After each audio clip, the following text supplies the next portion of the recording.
Eu queria começar um canal no YouTube, mas eu não tinha o espaço ideal. Esse aqui era desse jeito.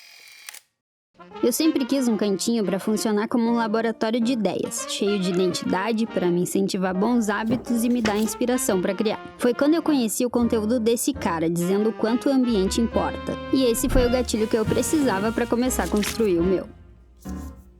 Antes de começar, eu precisava entender o estilo que eu buscava. O meu ponto de partida foi esse móvel, que eu precisava reaproveitar por 2 motivos. Um, porque eu gosto da configuração e da cor dele. E 2, porque eu não queria gastar dinheiro sem necessidade mesmo.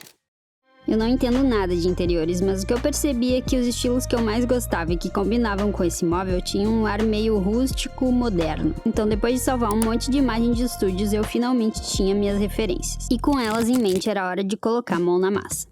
Quando tu tem parede de madeira bruta, mudar o estilo dela não é uma tarefa fácil. Simplesmente pintar não ia resultar naquela parede lisa que eu buscava. Então a solução que eu encontrei foi revestir. Primeiro com essas placas de MDF que eu encomendei sob medida e depois com papel de parede. Aí eu passei nervoso para colar esses papéis direito, mas resolvi o problema das paredes e pude seguir em frente.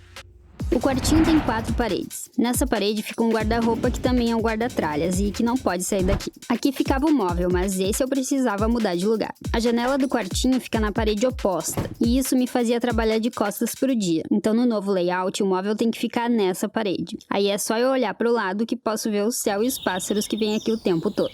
Na teoria é fácil, rápido, mas esse é um móvel pesado e velho. E tu sabe a regra, não se mexe em móvel pesado e velho. Mas não despencou. Próximo móvel. A minha cadeira já estava pedindo arrego, e as minhas costas lembravam bem a sensação de trabalhar em uma cadeira dura e nada ergonômica. Então aqui eu ia ter que colocar algum dinheiro. Tinha que ser uma cadeira confortável, mas que encaixasse no estilo que eu estava criando. Muito moderninha, muito cara, muito feia. Encontrei. Ainda tinha sobrado um espaço nesse canto da parede que eu queria preencher. Eu tava com a minha coleção de livros toda encaixotada pela casa, e esse canto tinha a medida exata para caber aquelas estantes mais vendidas e baratas da internet. Como uma luva, era pra ser. E agora tu pode te perguntar por que eu coloquei esses nichos e um porta-vara de pesca nessa parede. Calma que vai fazer sentido. Mas agora que o layout tá pronto, eu posso dar vida pra esse lugar. Todos esses espaços que a gente vê no Pinterest são lindos, mas eles têm um problema. Quando eu olho para essas fotos, parece que elas estão gritando, não mexe em nada. Ou que nem minha mãe costumava dizer, não olha com a mão, olha com os olhos. Arrumado demais, fictício demais. Eu não tava ali montando um cenário. O que eu queria era um espaço para dar vida para as minhas ideias. Um laboratório de testes, com movimento, liberdade para errar e para a vida acontecer. Com isso em mente, era hora de preencher os vazios.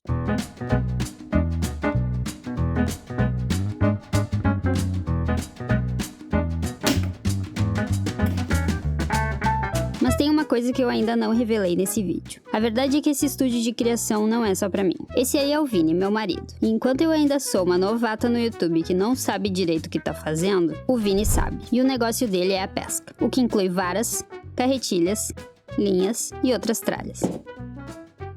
Agora tu pode estar pensando de forma equivocada que um lado vai ser pra pesca e outro pra seja lá o que eu tô fazendo aqui. Mas se lembra, né? Isso não é um cenário fictício e intocável. É vida real. E tem outra coisa. Restringir o espaço e limitar a imaginação. Então sim, vai ter molinete de pesca em cima do Sêneca e do lado do Júlio Verne. Nada muito organizado, mas tudo achou algum lugar. E agora eu finalmente cheguei na etapa que eu mais estava esperando.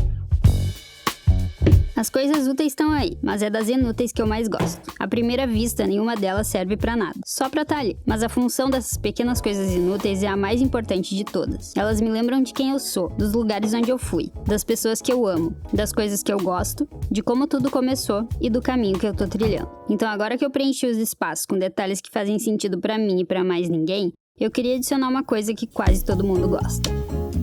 Eu amo estar no meio da natureza, mas eu tenho um grande problema com plantas. Eu não sei cuidar delas. Um dia eu ainda vou aprender e ter uma casa que se pareça com isso.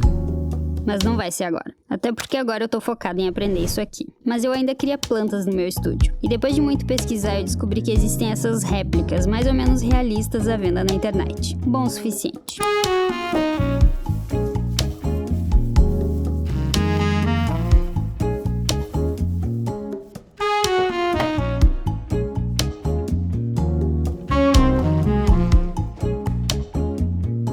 Depois de tudo isso, ainda tinha alguns espaços vazios que eu queria preencher. Tanto eu quanto o Vini sempre gostamos daqueles pôsteres meio antigos de biologia.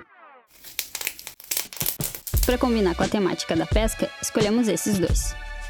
Pro último espaço, a gente queria criar uma coisa com as próprias mãos. E para isso ia ser necessário uma moldura de caixa alta, um pedaço de tela de juta natural e umas iscas artificiais de pesca.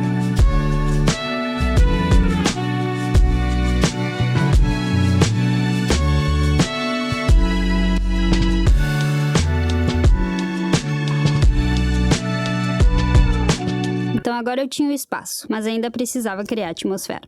Pelo que eu entendi, uma das primeiras coisas que tu tem que fazer quando quer começar a gravar é entender sobre luz. Então eu me debrucei no assunto. E depois de estudar um monte de vídeos, eu ainda tinha um monte de dúvidas, mas entendi o básico. Luz de teto é proibido. Eu precisava de uma luz principal em mim, a 45 graus, para as pessoas me verem. De preferência difusa. Uma luz de recorte iluminando a parte de trás da minha cabeça para me destacar do fundo. E pequenas luzes práticas nas coisas para valorizar e criar a atmosfera que eu buscava. Então agora que eu terminei, só falta